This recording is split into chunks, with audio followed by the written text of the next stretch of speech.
All right, well, Christmas is nearly upon us, and in light of the upcoming celebration from millions of the existence of God, I thought it would be worth taking a moment to look at what I believe is the best argument for God and seeing what people have said about this best argument for God and if any of it is persuasive. Now, about a year ago, a little bit less than that, I think maybe more like 9 months ago, it turns out, I made a post on an atheist subreddit about the Anthropic argument. I made a post on r/debate an atheist where I explained the argument. I went through the premises and defended them. Then I proceeded to forget about it. It turns out this is a debate Reddit, so you're supposed to respond to other people. So a few days later, someone left a comment on my blog informing me that I'd been resoundingly debunked on the Anthropic argument by the atheists on the subreddit. So I decided that I would, return to the subreddit and respond and argue with the people. So in this video, and I left a reply and I had some back and forths. So in this video, I thought that I would examine the atheist subreddit responses and see if any of them, in fact, debunk the Anthropic argument, if the Anthropic argument is as wildly illogical as these people say, or if, as I claim, it's a very convincing argument. So let's see.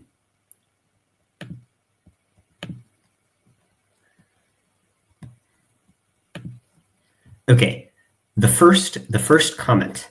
Imagine I threw a coin. It landed up. What is the chance of the coin landing heads up if the coin flip is absolutely random? What is the chance of a coin flip landing heads if I can telepathically control the coin and make it land as I want? 100% if I wanted to. See how your reasoning fails here? It's because probabilities are a property of the model, not a property of real objects and their behavior. When things happen, they either happen or not. Coins land on one side. You are you 100%.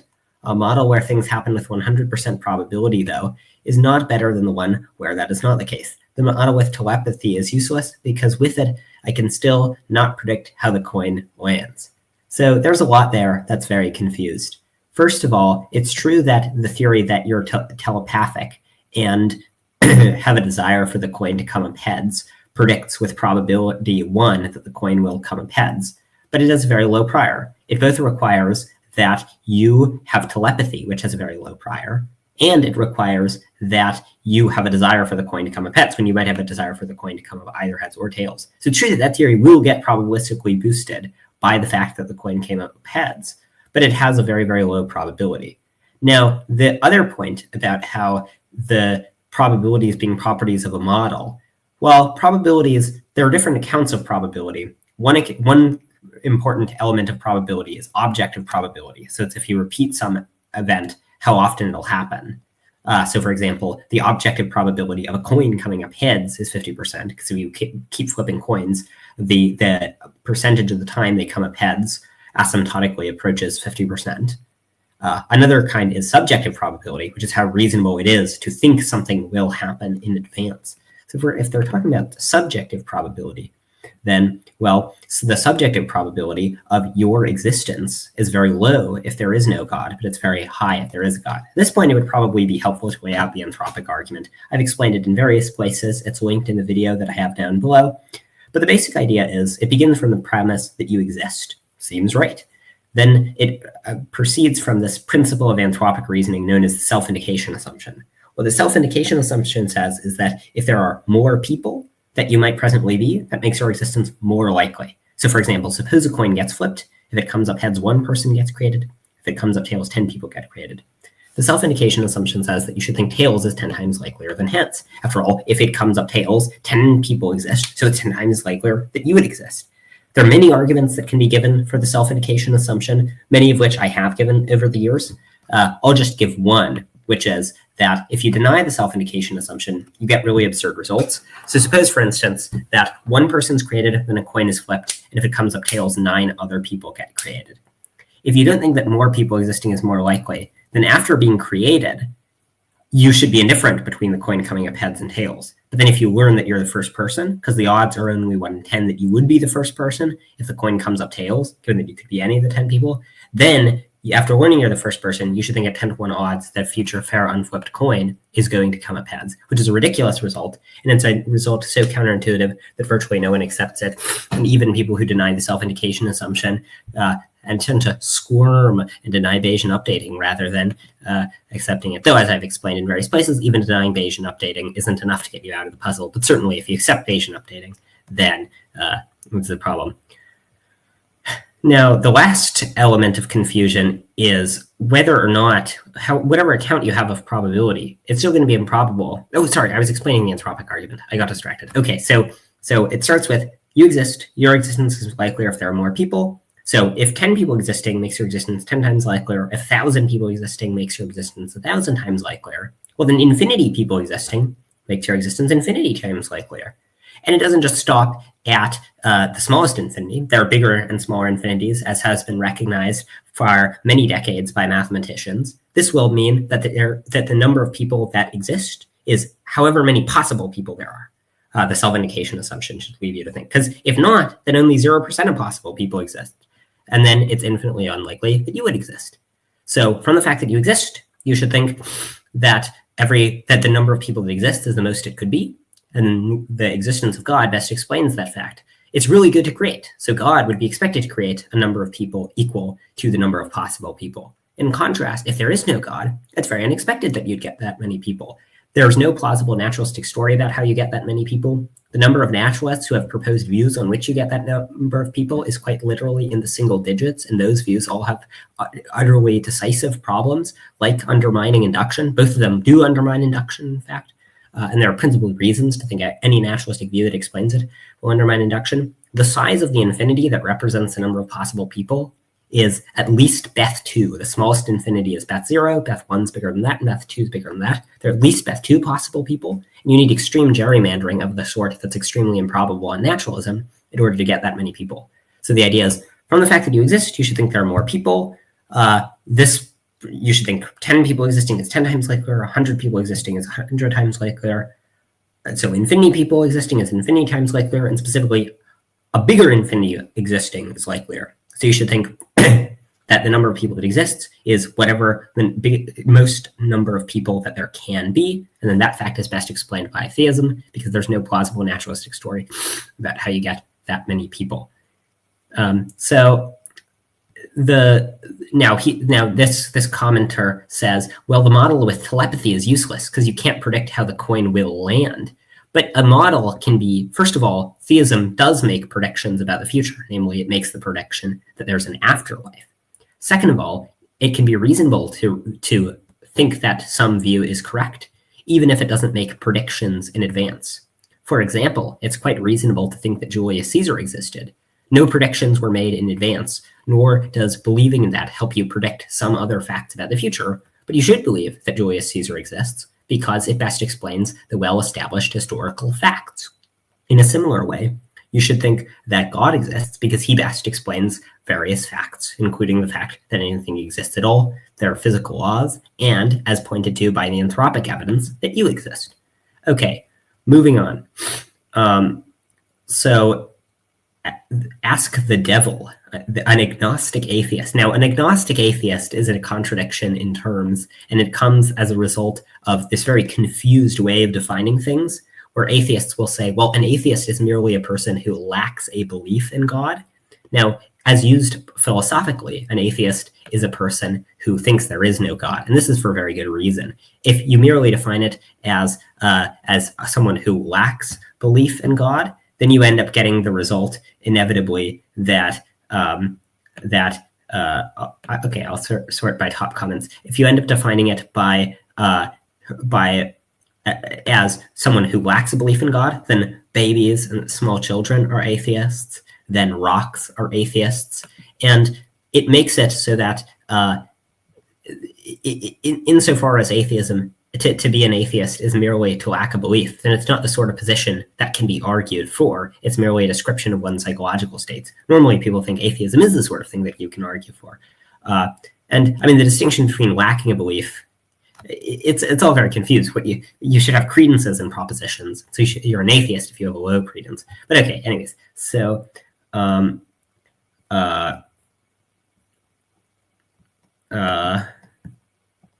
Okay, so I am Angine said, we're putting Descartes before the horse of presuppositionalism. So this is one common thing about internet atheists.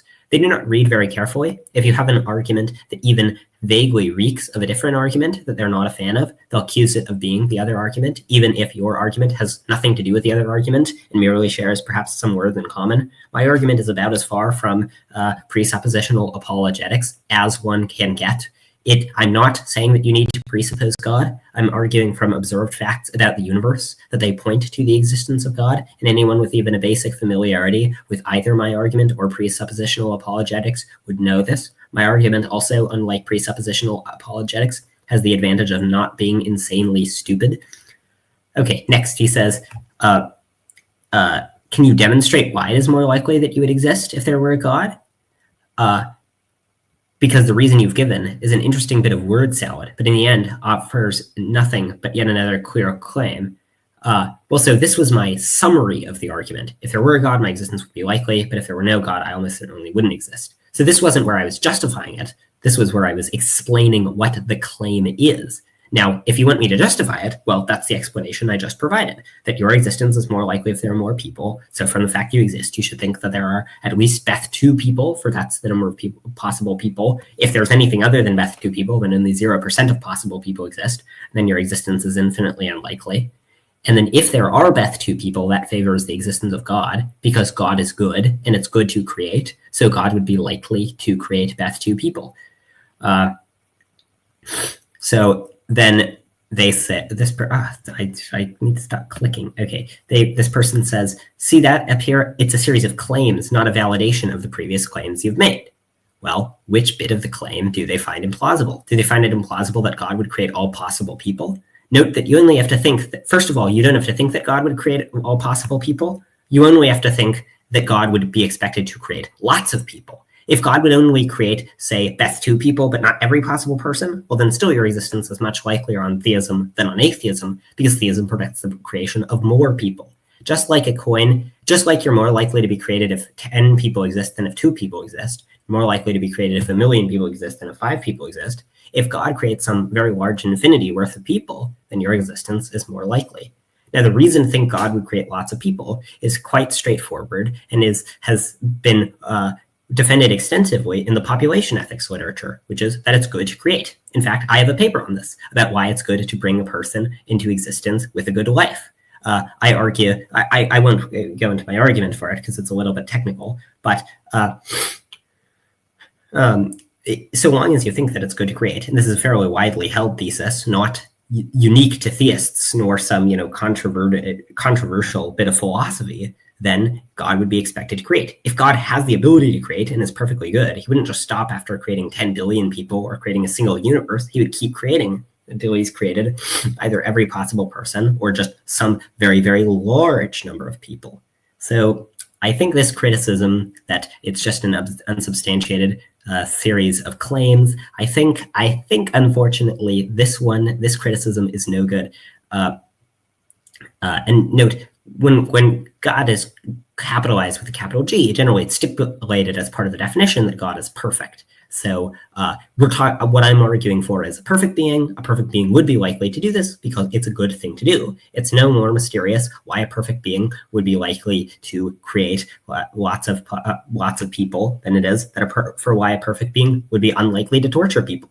Torturing people is bad. Creating people is good. Okay, so next, so he accuses me of word salad. Now I think, and this is another common error made by the new atheists. SM feels as though this is the top comment purely because of the snarky opening line. Yes, I agree. I think that's certainly part of it. I think it also represents, it has all the force of it. It has all the feel of a devastating takedown if you don't know anything. So they accuse me of word salad. Now, it's interestingly, I think if you read my post, you'll notice that I use fairly plain language, that I don't use any word salad, that I speak as concisely as possible. I think that there certainly are some people who in philosophy of religion talk in a very verbose way, but I don't think I'm one of those people. Sometimes I talk about complicated ideas, and I sometimes do struggle to distill complicated ideas in a simple way. Often understanding difficult and complicated truths is complicated and requires using some technical language. But I think if you read my comment, I'm trying to explain things as clearly as possible. I sort of give a summary at the top in using fairly short words. I'm not talking like Jordan Peterson. So I think this claim that it's word salad is a result of the common new atheist error, where one confuses what they do not understand with what is gibberish or word salad. It seems that a very common heuristic, because such people have convinced themselves that no remotely intellectually respectable person could believe in God, that belief in God is a fairy tale on the level of belief in Santa Claus or the Tooth Fairy.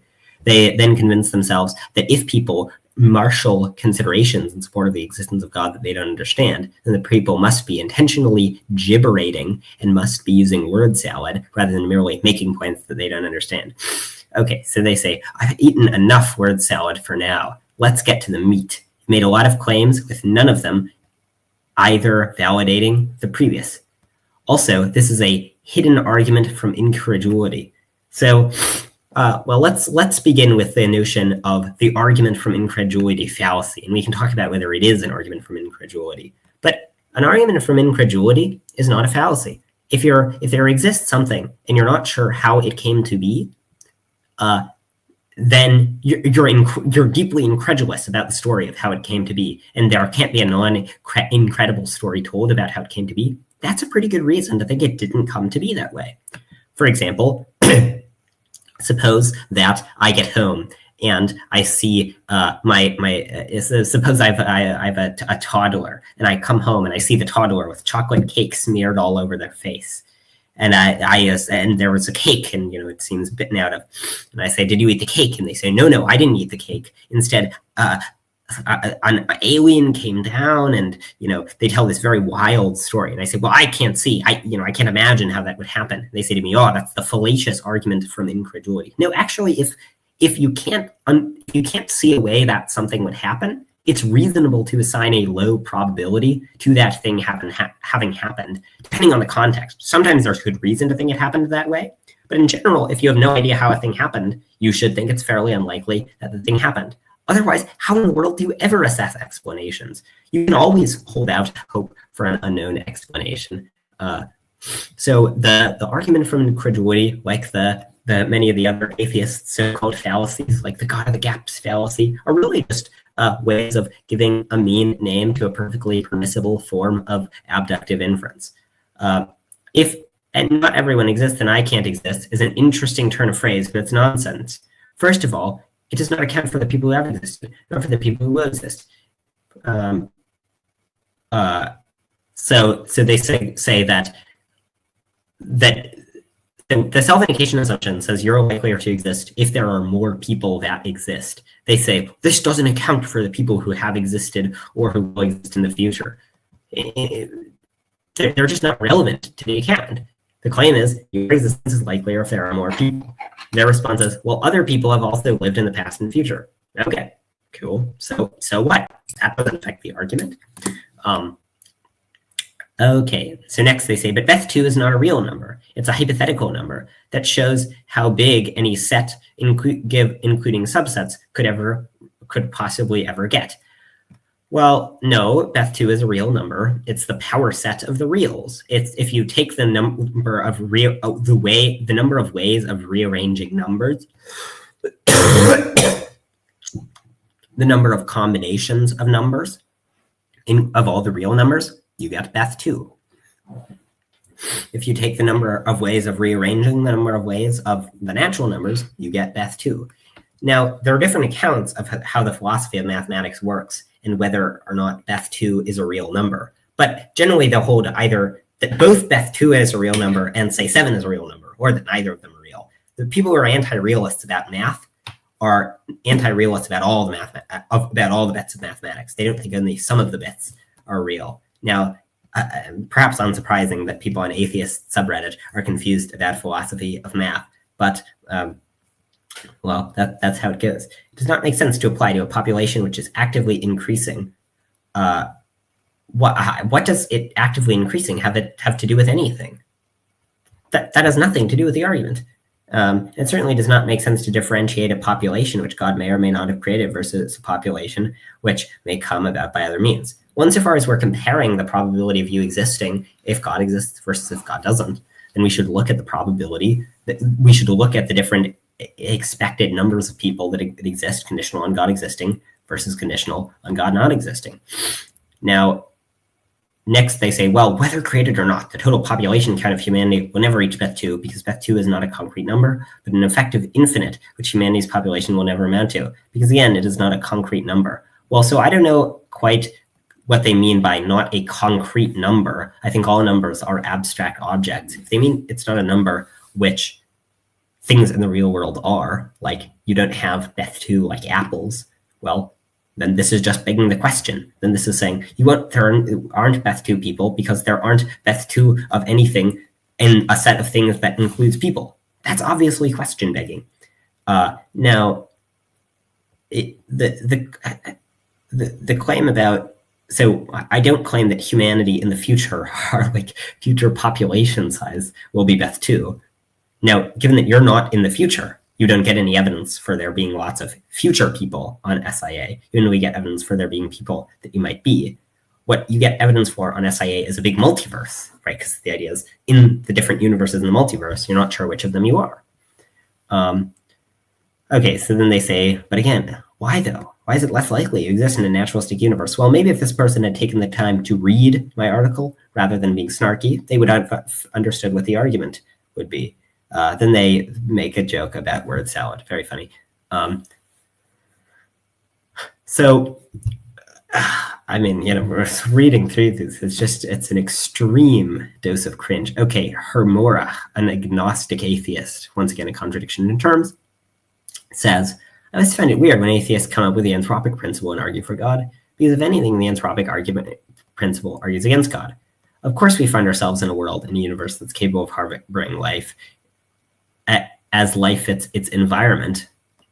As life fits its environment, not the other way around. Theists got it backwards, looking at life as it is, saying how unlikely us existing is, pointing at other places in the universe where it couldn't live, and saying, therefore, God.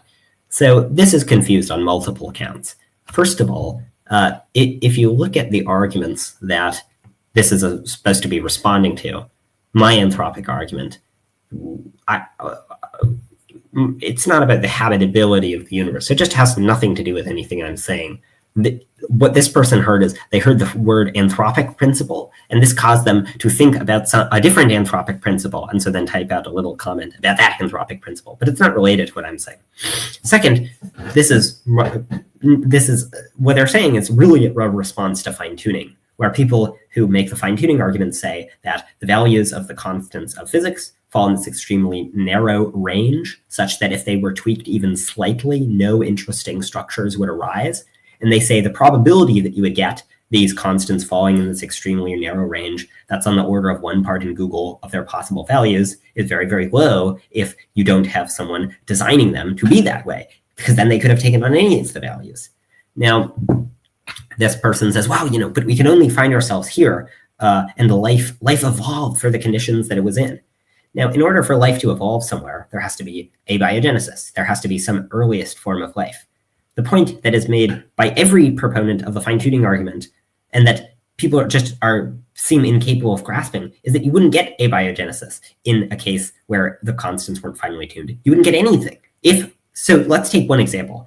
If the cosmological constant were different by a small amount, either everything would immediately fly apart, no particles would bind together, or everything would immediately collapse in on itself. And if everything collapsed in on itself or no particles interacted, you would not get some initial stage of life evolving into other stuff. It's not like, well, then life would evolve to be more resilient. You wouldn't get any particles interacting, much less any kind of life. So this is very silly. And then lastly, the point that, it's not surprising we find ourselves in a world, because if we weren't in this world, we wouldn't be around to notice it. This is confused anthropic reasoning, and it's anthropic reasoning that's recognized as confused by nearly every person who seriously studies anthropic reasoning, which is why among atheist philosophers, this objection has fallen universally out of favor. Here's an example. Suppose that a firing squad fires at me, and They all 150 of them fire their guns, and every one of them jam, and I get away. This is evidence that someone is rigging the guns in order to save me. This is evidence for that, even though if they weren't rigging it, I would be dead. The fact that had something not happened, I wouldn't have been around to observe it, doesn't mean that it happening can't be evidence that it can't be evidence for some hypothesis. It can be evidence that the person's rigging it, that the guns all jammed, even though if they weren't rigging it, then I wouldn't be alive. Or here's another example. The fact that you exist gives you evidence that your parents did not use extremely effective contraception. However, if your parents had used extremely effective contraception, you wouldn't be there. It's exactly the same thing. So then Delta Blues replies and says basically the same thing.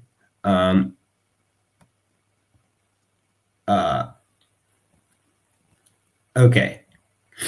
So then Roughneck says, why does evidence for God look so dissimilar to the evidence we demand for the most insignificant things in our daily life? If I told you I owned 100 dogs, you'd expect more rigorous evidence that has ever been provided for any God ever put on offer. Why is it some deduction based on assumed probability? We need to plug a hole in our understanding of the universe. Okay, so I think the evidence for God is better than the evidence for you owning 100 dogs.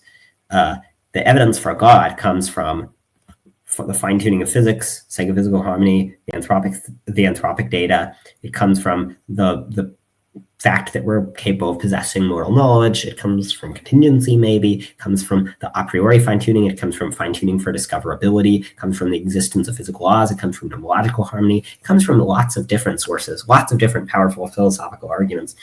If you had, 10 arguments of power equivalent to the arguments I just named for you owning a bunch of dogs, I think you owned a bunch of dogs. Now, the evidence looks a bit different because it's more philosophical, given that whether God exists is primarily a philosophical question, not a scientific one. It's not the sort of thing that can be investigated through the natural sciences, though, of course, the natural sciences can turn up bits of data that point to the existence of God. So the evidence looks different, but it's similar. So then they say need to plug a hole in our understanding of the universe. Now, this talk about plugging a hole, this is a reference to the famous God of the gaps fallacy, where people say, all you're doing, you're finding a gap in our knowledge and you're plugging it with a God. This is the God of the gaps fallacy. Now, this is a criticism that's made by lots of people on Reddit. It's not a criticism that's made by serious atheistic philosophers. And that's for a fairly straightforward reason, which is that God of the gaps is not actually fallacious reasoning. If you have a gap in our understanding of the world, and then you have some theory that explains it, using that fact to support the theory is not fallacious. For example, if you're a creationist, there are lots of gaps in your understanding of the world. There are lots of things about the world that don't make sense. It doesn't make sense why apes have the thumbs they do. It doesn't make sense why there's a striking correlation between the genomic similarities between different species and that we can draw a relation between how similar species are genomically and where they diverged based on the fossil record. All of these things are gaps. They don't make any sense. It's not fallacious to say, well, it supports evolution, that evolution explains these things. If a theory explains things that are otherwise mysterious, then that favors the theory. In fact, this is just trivial probabilistic reasoning. Trivial probabilistic reasoning, Bayes' theorem, says that some fact is evidence for a hypothesis if it's likelier if the hypothesis is true than if the hypothesis is false. For example, the fact that a person's DNA was found at the scene of crime is evidence that the person committed the crime, because it's likelier that their DNA would be found at the crime scene if they did it than if they didn't. It's not decisive. Maybe it was at the scene of the crime and they didn't do it, but it's some evidence. So if a view explains why some otherwise mysterious phenomena exists, then that phenomena is likelier on the hypothesis that the view is true than on the hypothesis that the view is false. Okay, so this whole stuff about God of the gaps is very confused. If people are curious, my friend Aaron Wall, who I'm going to be meeting soon, by the way, I'm soon journeying to Cambridge to meet Aaron Wall and various other people who I know in Cambridge. He has an article called, I think it's just called God of the Gaps, where he explains why this is a very silly charge, why the charge that some form of reasoning commits the fallacious God of the gaps is very silly. It's the sort of thing that is indicative of sort of, Reddit tier atheist reasoning, but not of serious philosophizing. So then they say you've created an unfalsifiable argument. Well, okay, here's a little secret. Arguments don't have to be falsifiable. Even scientific theories don't have to be falsifiable. So consider here's an argument. Something exists, therefore something exists. Seems like a pretty good argument. Now, that's not falsifiable. There's no observation we could have where we would discover that argument to be false. Nonetheless, it's a pretty good argument. In fact, theories don't have to be falsifiable. Here's one theory. The universe was created 5 minutes ago to look old. That theory is unfalsifiable. It makes exactly the same predictions as the theory that the world is genuinely old. But nonetheless, nobody thinks that that's a good theory just because it's unfalsifiable. Nobody thinks that the theory that the real world is old is defective because it's unfalsifiable. Because even if a view can't be falsified by experiment, it might be able to be rendered plausible by argument. So they say, if you existing is proof of God, what could possibly show that to be false? So this is not, so it's true that if you existing is proof of God, then there's no observation. I mean, there are some observations that show it lower your credence in theism, but then provided you exist, maybe you should always think that God exists. This isn't a problem. Here's another fact that you are existent licenses you to believe that you should otherwise be surprised to find out. That you exist, right? You existing is an improbable thing, but if you exist, you should think it's true. The way that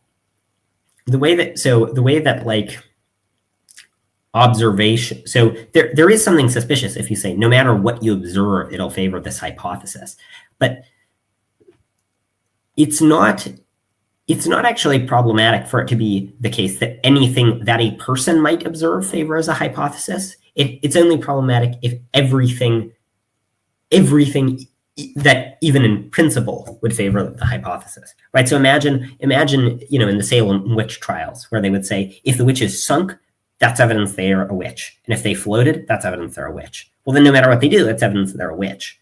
But here's something that's not fallacious. So no matter what happens, observers over time get more and more evidence that they're not murdered the next second. So I now have evidence that I was not murdered 1 second ago. If I had been murdered 1 second ago, I wouldn't have that evidence. So necessarily, if I'm around to observe the scenario, I'll inevitably update in favor of thinking that that I was not murdered. But it doesn't make the view objectionable or unfalsifiable, because it's not that every possible outcome favors the hypothesis that I'm not murdered. It's that I'm only going to be able to be around to observe some of those outcomes. So it doesn't objectionably violate the conservation of evidence. So if existing is proof of God, what could possibly show that to be false? Well, okay, here's a parallel thing that existence shows, that you exist. If it's not problematic to infer that you exist from the fact that you exist, then it's not problematic to infer that God exists from that. They say you could basically put any concept in place of the word God in your argument, come to a conclusion that it's necessary. No, you can't, because it's not the case that for every concept, its existence makes it likelier that you would exist. Try again. If you wouldn't agree that the conclusion is necessary, let's say aliens created humans and put them on Earth as an experiment, then you've demonstrated the fallacious reasoning of your argument. How can this possibly be satisfying to you? So I don't understand the last sentence about aliens. The evidence gives you reason to think there's something with the power to create lots and lots of people, some big infinity worth of people. Aliens can't do that because at most a single universe can only fit Aleph null people, not some bigger number. Okay, now crawling already girl, in response to my basic layout of the argument, says, I'm not trying to even understand your claim here. Why wouldn't natural selection create all possible people as well? And what does that even mean? Every possible person means every person that might exist. It's more talking about all possible chairs or all possible tables. Why wouldn't natural selection create every possible person?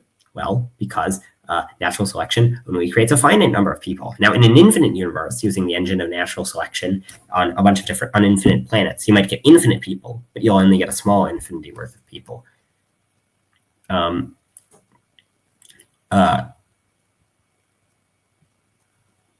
So then they say that it's just a long, okay, yeah, so this next comment is just, it just involves a person basically just asserting that it's wrong.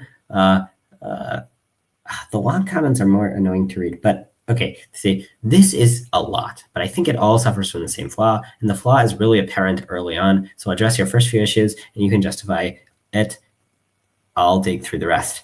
Flaw in this whole thing is that a logical argument is only as good as the data that you are applying logic to. In this argument, you're just making up stuff and applying logic to it, so the argument isn't really proving anything.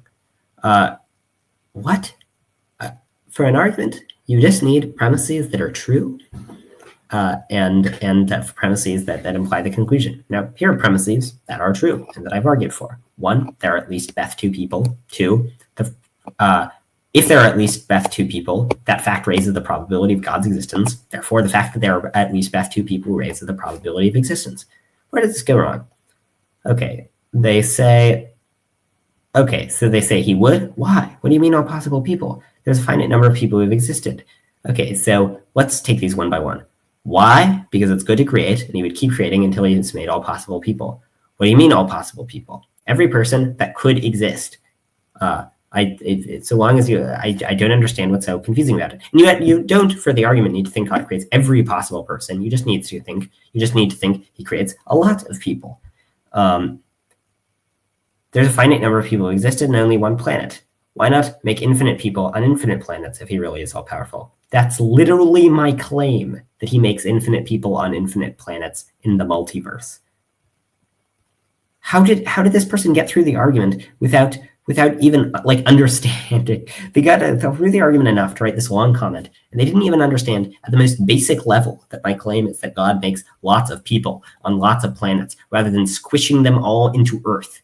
Okay, next they say, is it? Why do you say that? What do you mean by good? Was creating Hitler good? Did mid-century German Jews have a good life? Well, so my claim is that everyone gets an infinitely good afterlife. So everyone's life ends up being good on the whole.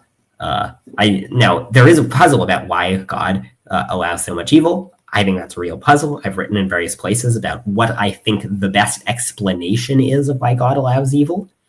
But that's a separate argument from the anthropic argument. And they say, there's nothing stopping God from creating a creation, so he'd create them all. How do you know that? Well, because it's good to create, as evidenced by various philosophical arguments, including ones I've published on. There's nothing stopping him from making more habitable planets and filling those with good people. So why not? Well, okay, now it seems like they're asking, why does he make the world so like uninhabitable? Why are most planets not life permitting? Well, a few points. First of all, if God creates every possible person, it doesn't really matter how he distributes the people that he creates. It's not clear why it would be a problem that God has a low density of people per universe if he creates every possible person. And second of all,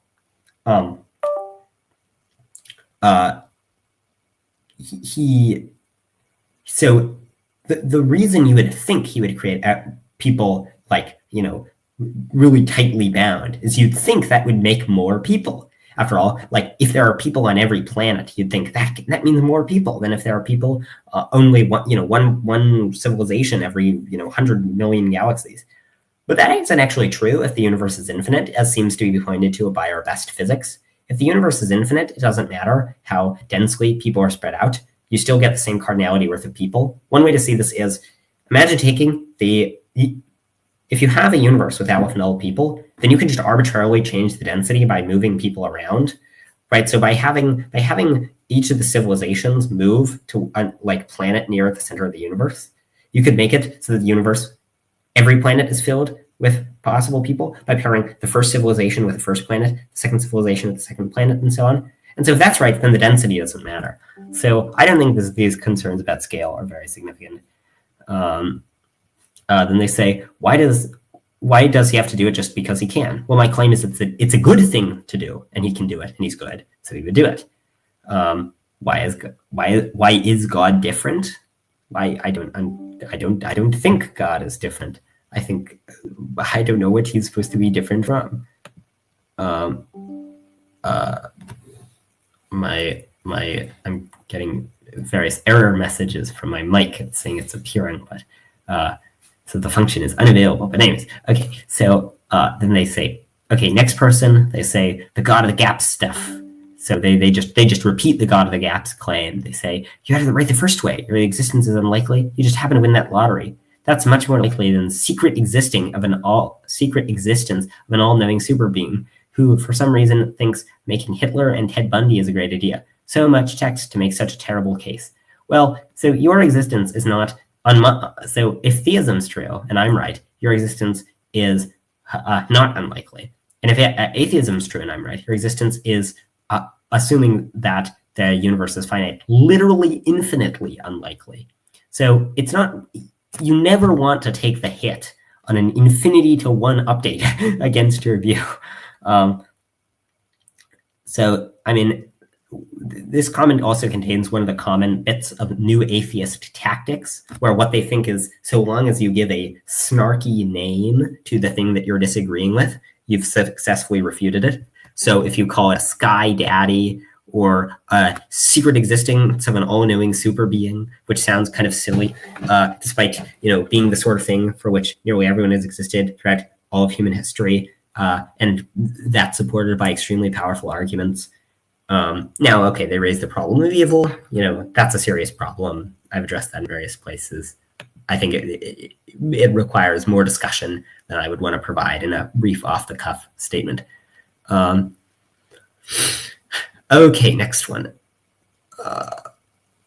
There's so many. I mean, I'm not going to go through all of them. I'll probably go to bed kind of soon, but because I'm in the UK and it's 1:40 in the morning. But my sleep schedule is very strange, so it's not very late for me. Okay, next one. They say this argument, while well articulated and written, very kind, strikes me as somewhere between an argument from personal incredulity and a kind of argument from probability that assumes the math and evidence without any math or evidence. Okay, well, so as I explained before, an argument from personal incredulity is not a problem. Now, they say an argument from math and probability that assumes it without any math or evidence. Well, I don't think it assumes it without evidence. I've given reasons to think that the probability assignments that I've given are correct. But it's not, normally when you give some probabilistic analysis, you're not putting in exact numbers. So for example, if I'm trying to argue that a person did it, I might point to the fact their DNA was at the crime scene and say, isn't this unlikely if they didn't do the crime?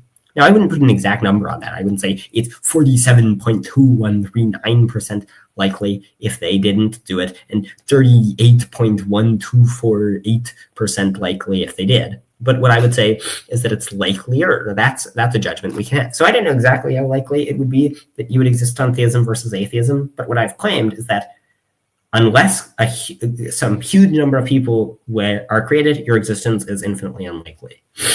And then if that's right, then you should think a huge number of people exist, and that fact would favor theism. So I don't think that's an objectionable use of probability. Okay.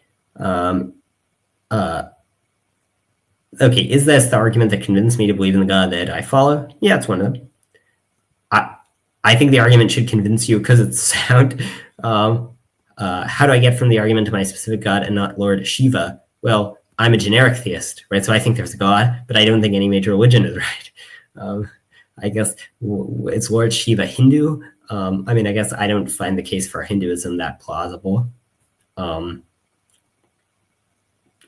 But I mean, that's a separate question. And this is something that the atheists like to do, that the new atheists in particular, where they're very fond of confusing an argument for God for an argument for your specific God. So what traditional works of natural theology do is they first establish that there is a God from natural reason, and then they try to figure out characteristics of the God. So, Aquinas, for example, this is what he did. where he says, okay, what sort of being is there? An uncaused cause with various properties, and then he tries to figure out, okay, what sorts of properties does he have? And then later he says, okay, and here's how we know it's the Christian one. And this is very common. But the fact, first you establish that God exists, and then you talk about which one it is. That's obviously the correct order. Okay. So then they ask, why would God diminish his perfection making humans? So, there's a pretty straightforward answer, which is that it's good to create. I don't think perfection is the sort of thing like disease, where if there's a perfect thing and an imperfect thing, then the imperfect thing pollutes the perfect thing. I think the way you figure out the value of the world is the amount of good stuff that there is.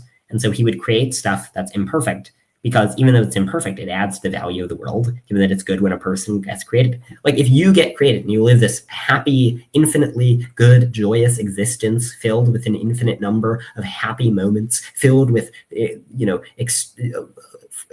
kinds of love that you currently can't imagine in your earthly state, this seems like a good thing. Okay. Why is 99.999% of the universe hostile to life? That's a different argument. Now we could talk about that argument, and I talked a little bit about it.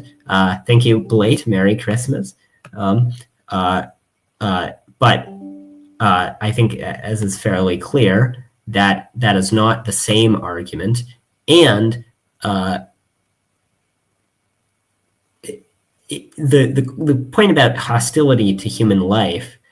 Well, I don't know why whatever explanation is of why much about the world sucks, I think will also cover why so much of the world is dangerous to us, why we're not the sorts of creatures that can fly throughout space. Now, the puzzle of why the universe isn't more dense, why there isn't more life, well, that I already talked about. There's infinite life, and if there's already infinite life, if there are already aleph null creatures, then it doesn't matter the density by which they're distributed. Okay, and they say, why 2/3 of Earth's surface? Okay, my answer with the universe covered. That is evidence that human life is not important to him. The fact that something is small doesn't tell you that it's unimportant. Particularly if the thing is infinite. So exactly how much of a percentage of the universe takes up, it is literally undefined.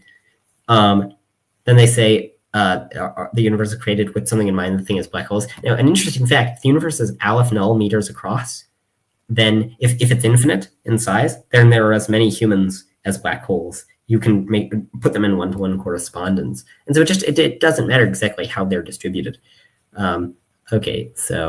Okay, next one. Oh my God, I remember this comment. It was so dumb. Okay, so they say, in response to my claim that God would make all possible people, it's good to create a person, and so on. They say, okay, interesting claim, totally without any argument, justification, logic, or support, but still interesting claim. Right, so it wasn't without justification. I give reasons for it.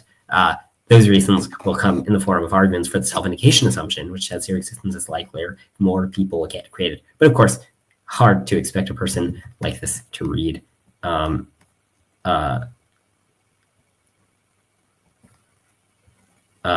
did I in the post give reasons to accept SIA?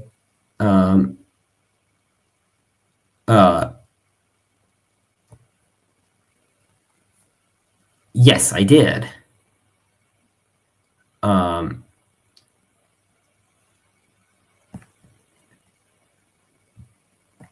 Yeah. Wait, let me see.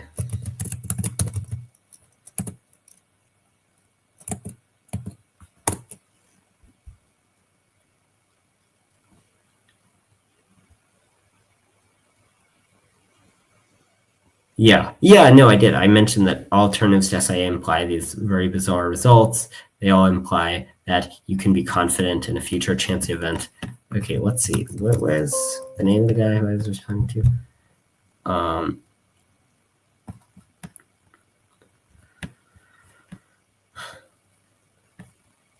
Okay, so in response to this, they say, interesting claim, totally without any argument, justification, logic, or support, but still interesting claim. Well, I'm glad they're interested. Let's run the numbers. My body contains 7 quadrillion atoms. If one atom of my 7 quadrillion atoms were changed for something different, I would be a different person. Agreed? No. Every second your body is made of different atoms, and you're not a new person every second. What are you saying? Very silly. I mean, obviously not very different. I'd be indistinguishable. With that oneer atom different, I am a different person. Well, I guess if they assert it again, it must be true. So if atom 1 is different person. If atom 1 is the same, but atom 2 is different person. And God would create all these according to your logic.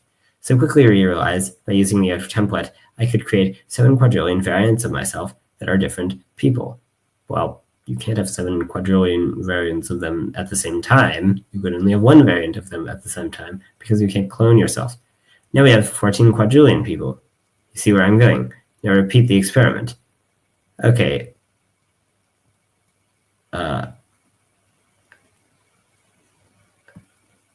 So then they say, if you made that many people, it would be 10% of the mass of the Milky Way. And they say it doesn't seem like God's made every possible person. But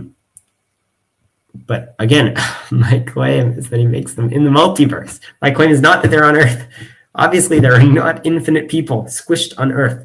In fact, it is impossible for there to be infinite people on Earth. You could only fit a finite number of people on Earth. If the people are the size of points, you can only get Beth one of them on Earth.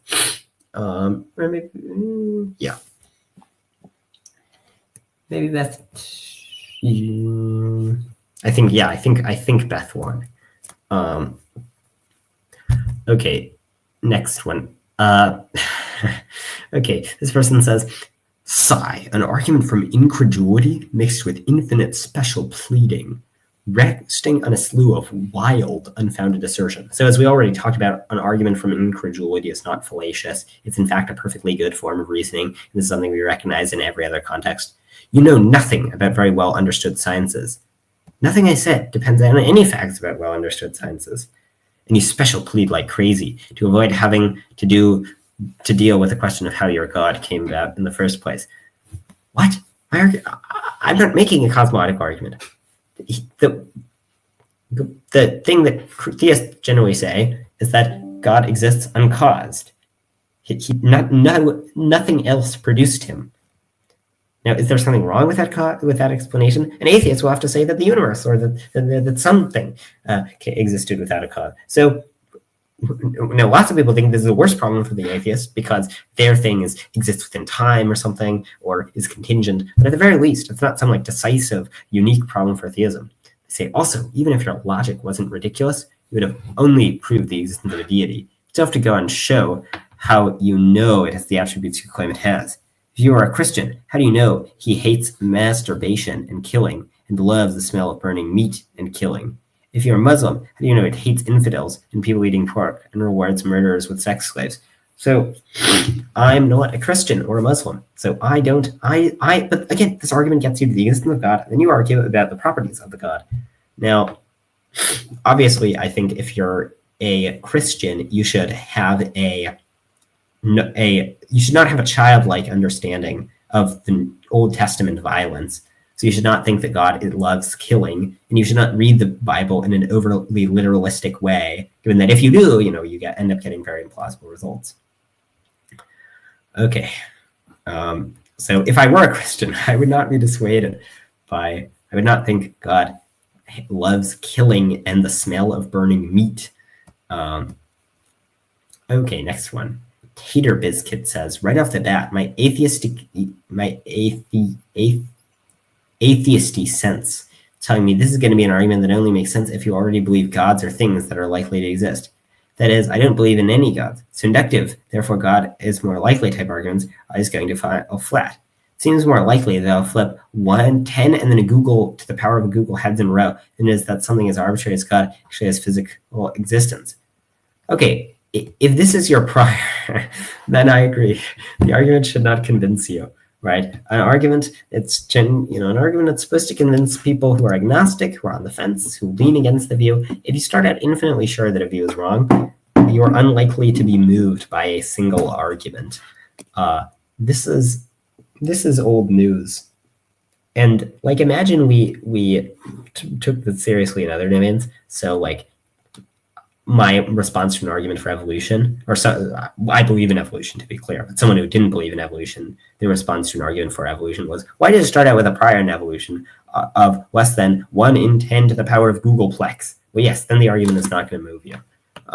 Yes, an argument that raises the likelihood is not ultimately going to convince you if you think it starts with a sufficiently low likelihood. But then we would have to talk about whether it's reasonable to think about that. Merely saying that it's arbitrary doesn't seem like a good argument. There are various reasons to think God has a high prior probability. He's a very simple sort of thing. A mind wholly without limits is quite simple. Okay. Okay, they say, but there are only a few quadrillion people. Where did he put them all? In the multiverse. I should just like say this more explicitly in the article, like just like in all caps somewhere. God puts these other people in the multiverse, because lots of people seemingly are very confused by this. One helpful heuristic is if you think the other person is saying something extremely stupid, oftentimes you're misunderstanding what they're saying. If you think that they are saying that there are infinite people that are packed into Earth, that they are like hiding in the ground, then maybe you should think, have I misunderstood them? This is generally a helpful guide. Okay, sometimes people say confused things. People are often confused about things, but it's very rare that people are so confused that they think that there are infinite people hiding on Earth that we can't see, or that it didn't occur to them that there are not infinite people on Earth when they made an argument for the presence of infinite people. Okay, so they quote me saying, but none of these things are obvious. I don't know where I said that. They say it applies to my claim God would create all people, and my argument seems to hinge upon it. If we can grant God a few trillion to a few quintillion different Earths in the universe, then yeah, though the upper end of that would require a billion universes or so, or give him multiple cycles of Big Bang crunch, make sure everyone gets their ticket punched. I'm not feeling it. I honestly don't think you understand probability. Oh, okay, wait. Well, let me respond to this first before I address the probability claim. Yes, okay. Once again, he makes them in the multiverse. I should make a little like, if I had like a bell, I would have a he makes them in the multiverse bell that I would ring every time people misunderstand at this point. That is my claim.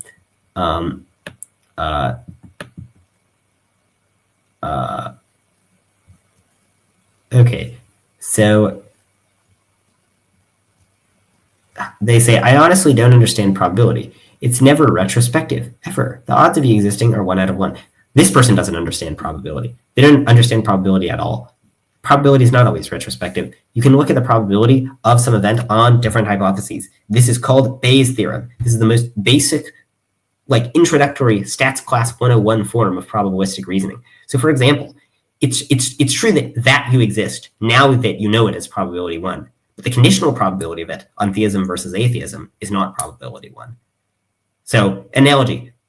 Imagine you find a person's blood at a crime scene. Now that you know that their blood's at the crime scene, it's probability 1. Actually, I mean, I guess there should be someone uncertain for radical skepticism reasons, but pretty much. So now that you know it, it's probability 1. But before you knew it, but it can still be evidence for the hypothesis, because the conditional probability of it happening is higher on one hypothesis than another. Okay.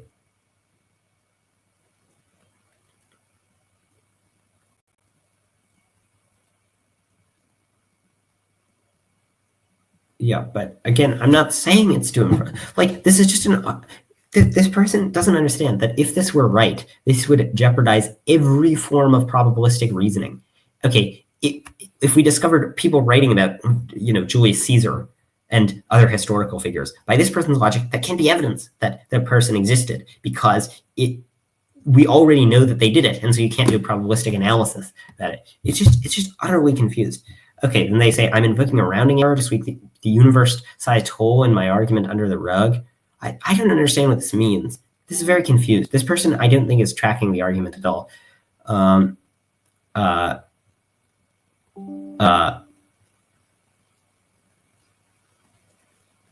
Yeah. I mean, okay, that comment was a mess. Okay, I'll probably respond to just a few more of these and then go to sleep. I want to do more of these streams because they're kind of fun, and I like arguing with people. I think they're fun. I think it's fun. So, and I want to do that more. And I want to improve my ability to speak fluently at length about complicated topics. I think I stutter too much. I think my public speaking leaves something to be desired. And so I think this is a good way of improving my ability to speak publicly. Okay, they say that's not evidence, it's a hypothesis, and I don't see any evidence you've provided to back it up.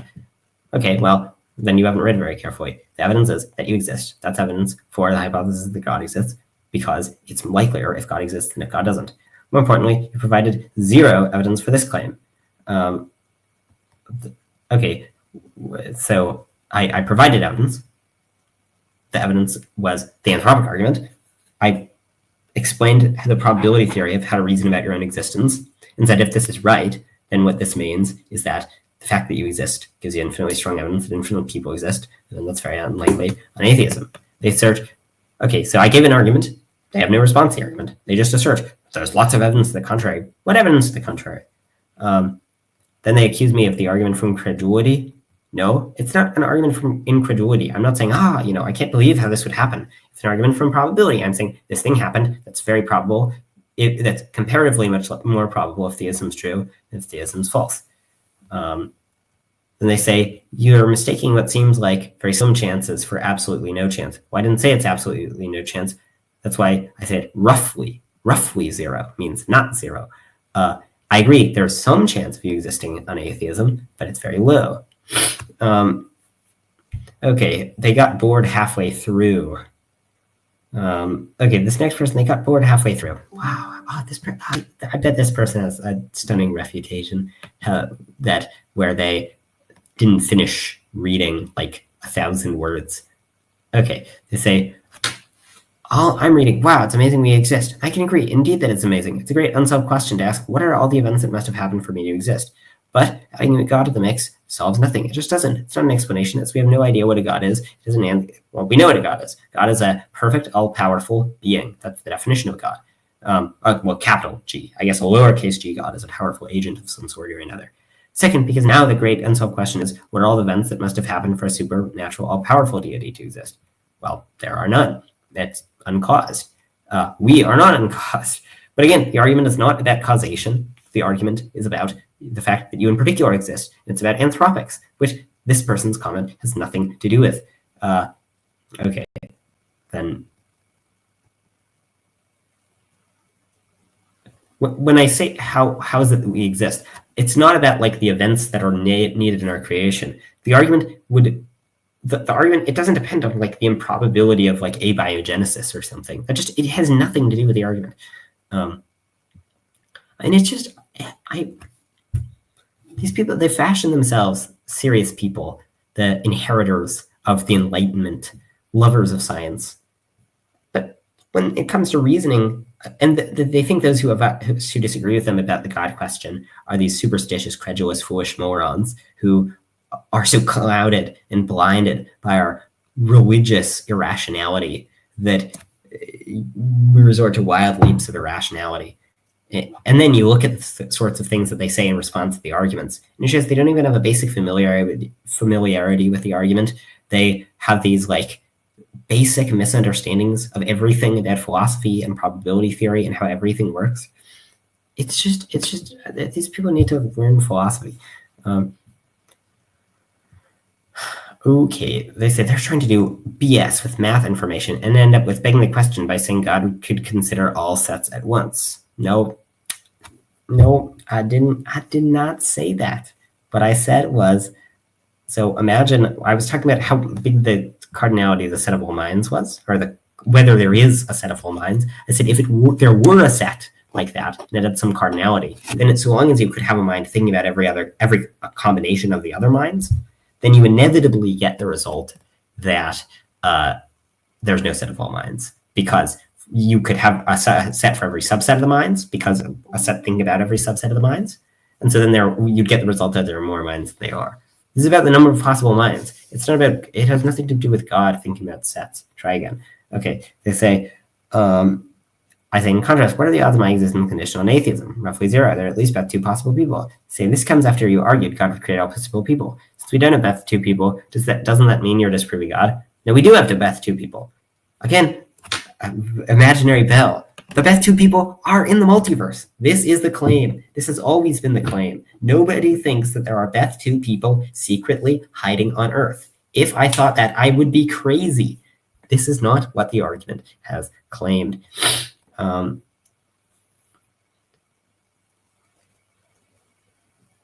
As for best 2 possible people, the best 2 minus 1 people merely lack existence to mention that they aren't existing. It's merely that your number is the one that came up on the best 2-sided dice with which it was rolled. Right, okay, so now they're giving a response that's common and mistaken. What they're saying is, like, yes, if there are best 2 possible people, some people will get created, and it's guaranteed those people will be surprised. But the point is, the most specific version of your evidence is not that someone gets created, it's that you got created. And it's much likelier that you would get created if there are best 2 people that get created than if some smaller number of people gets created. Here's an analogy. Suppose God creates best 2 people, and then he puts them all to sleep, and he flips a coin. If it comes up heads, he only wakes up 10 of them. If it comes up tails, he wakes up everyone. You get waken up from this. Should you think the coin came up tails? The obvious answer is yes. It's much likely that you would wake up if the coin came up tails. Even though both theories predict that someone would wake up, that theory predicts with a higher probability that you would wake up. And indeed, as I've argued anthropically, if you diverge from this assumption, you get absurd results. Okay. I mean, I could keep going, but they're just repeating the same points. Like they have nothing. So okay, well, I think I'll probably wrap up now. Thanks for watching, everyone. Merry Christmas. Are you triggered by the phrase Merry Christmas? Yeah, Merry Christmas. Hope you all enjoy the holidays and have a nice time spending them with your family and loved ones. This has been a fun episode in exploring what atheists on Reddit have to say about the Anthropic argument. So far, it does not seem like they've successfully grappled with the argument. It doesn't seem like they're very good objections to an argument that lots of very smart people take very seriously. Lots of people like Dustin Crummett, Philip Swenson, Brian Cutter. Okay, here I'm just naming people who like psychophysical harmony, but my friend Amos Woolen takes it very seriously. When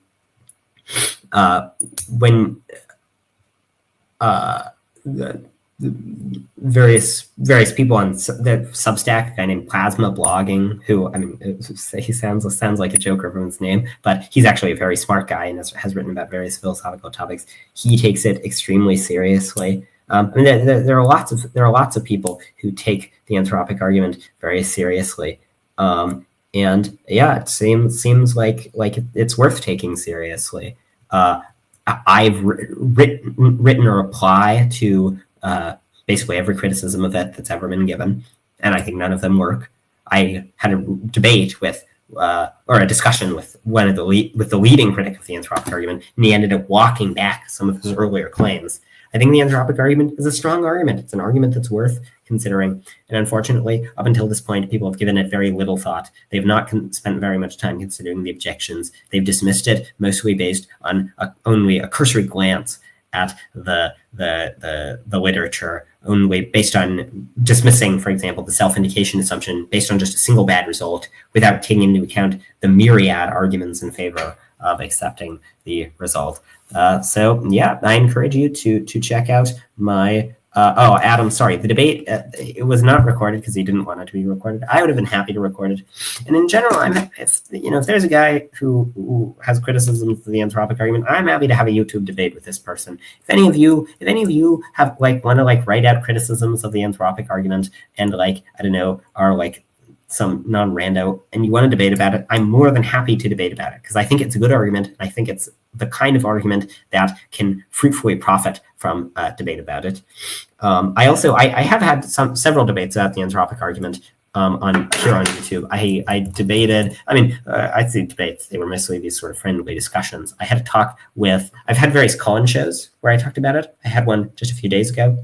I had one with the same guy who I recently spoke with, but 9 months ago. I have a YouTube video called "Debating Truth Teller About the Best Argument for God." That came out 9 months ago, where I debated that guy. I debated Ben Watkins about it. Let's see, are there other people I've debated about it? I guess I talked a bit with Lance Bush about it. He mostly hadn't thought very much about it, so it wasn't much of a debate. I talked with a fellow named Both Sides Brigades about it. I've talked a lot about it, and I think that you'll see across those conversations is that while you get quite a few instances of sort of people raising these. I had a lengthy talk with Joe Schmidt about it. Of people raising these interesting puzzles for it at various points. You never get anything remotely approaching a convincing objection, and seeing as there are, I think, all these powerful arguments that completely level any non-SIA view of anthropics, and that the argument just easily goes through if you grant SIA. I think what you'll see is that the argument, it works pretty well. And if you read my articles about it, I think this becomes clearer. Yeah, I have a new paper that I just submitted to the journal Noose, where I make the case, a comprehensive case for SIA. So hopefully that'll get published sometime soon. Hopefully that'll sort of move the literature more in the direction of accepting SIA. But yeah, anyways, thanks for watching, everyone. Hope you've enjoyed this. Hope that the new atheist criticisms have convinced you. But yeah, all right, take care.